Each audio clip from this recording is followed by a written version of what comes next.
Alright, in this video I'm going to show you how to double check your floor levels and your ceiling levels, making sure that there's no collision between them.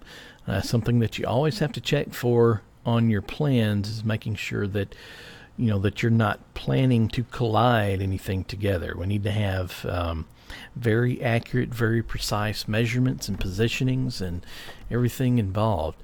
So to do that, I'm going to go to level 1. Level 1. Alright, well, let's just go up here to the tab and click on level 1, which is really the easiest way to do it anyway. So we're on level 1, and now I am going to take, I'm going to go to View, and I'm going to choose a section.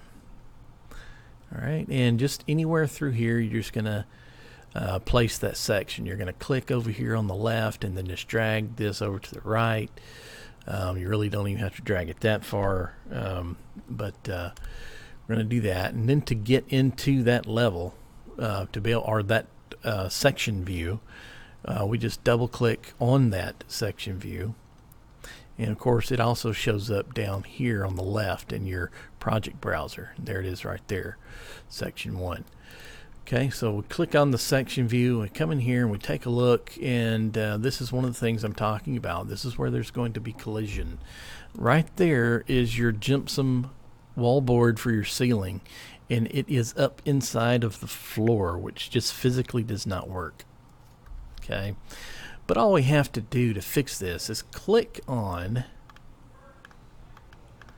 this level 2 elevation marker. Click on that, and then just use your keys, your arrow keys on your keyboard, and bump it up until it becomes aligned with that drywall, with the top layer or the top surface of that drywall, just like that.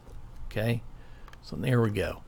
So here's your drywall, here is your floor system, and there is no collision there. Second thing you'll do, since you changed that height, guess what? Your ceiling here on the second floor is not going to be, fully 8 feet.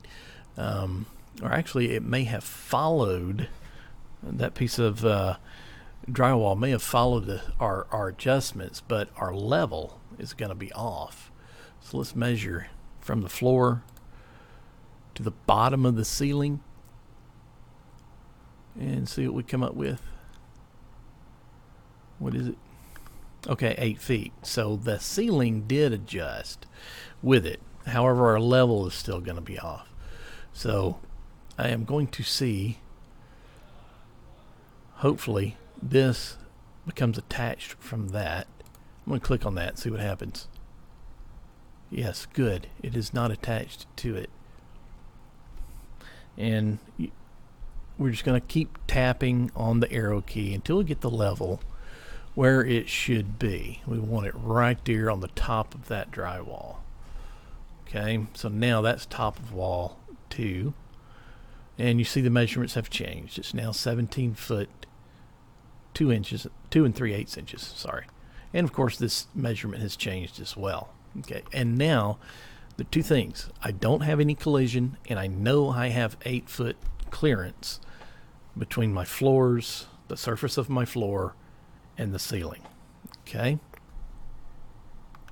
so that is how you check that, and that's what I will certainly expect. I'm really hard on that because a lot of people forget that, so I'll really take some points off when I look at a plan and I see that there is a floor and ceiling collision. Alright, but that is all for this video.